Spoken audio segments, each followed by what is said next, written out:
On April 10, 1710, the Statute of Anne was the first law regulating copyright, comes into force in Great Britain.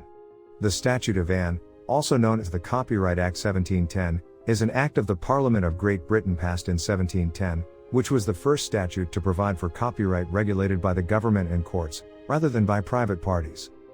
Prior to the statute's enactment in 1710, copying restrictions were authorized by the Licensing of the Press Act 1662.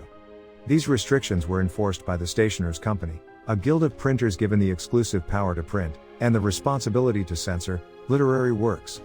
The censorship administered under the Licensing Act led to public protest. As the act had to be renewed at 2-year intervals, authors and others sought to prevent its reauthorization.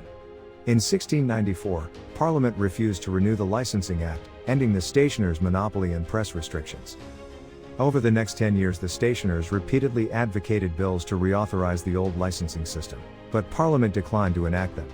Faced with this failure, the stationers decided to emphasize the benefits of licensing to authors rather than publishers, and the stationers succeeded in getting Parliament to consider a new bill.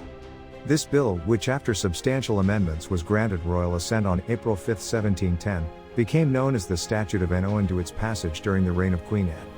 The new law prescribed a copyright term of 14 years, with a provision for renewal for a similar term, during which only the author and the printers to whom they chose to license their works could publish the author's creations. Following this, the work's copyright would expire, with the material falling into the public domain. Despite a period of instability known as the Battle of the Booksellers when the initial copyright terms under the statute began to expire, the Statute of Anne remained in force until the Copyright Act 1842 replaced it. The statute is considered a watershed event in Anglo-American copyright history, transforming what had been the publisher's private law copyright into a public law grant.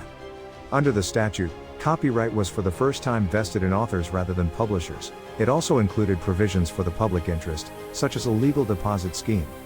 The statute was an influence on copyright law in several other nations, including the United States, and even in the 21st century is frequently invoked by modern judges and academics as embodying the utilitarian underpinnings of copyright law.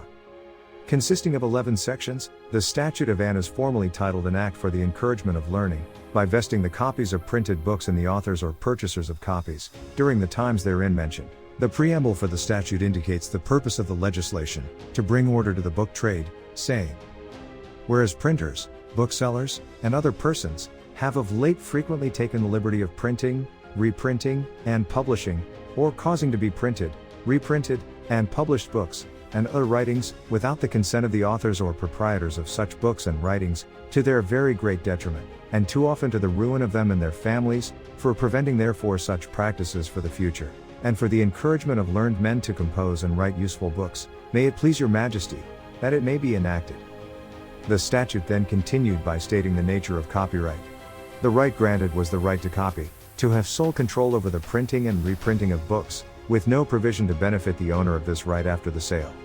This right, previously held by the Stationers' Company's members, would automatically be given to the author as soon as it was published, although they had the ability to license these rights to another person. The copyright could be gained through 2 stages. First, the registration of the book's publication with the company, to prevent unintentional infringement, and second, the deposit of copies of the book at the Stationers' Company, the Royal Library and various universities. One restriction on copyright was a cumbersome system designed to prohibit unreasonably high prices for books, which limited how much authors could charge for copies. There was also a prohibition on importing foreign works, with exceptions made for Latin and Greek classics. Once registration had been completed and the deposits were made, the author was granted an exclusive right to control the copying of the book. Penalties for infringing this right were severe, with all infringing copies to be destroyed and large fines to be paid to both the copyright holder and the government. There was only a 3-month statute of limitations on bringing a case, however, on this day event as an educational project. Thank you for watching. Don't forget to like and subscribe our channel.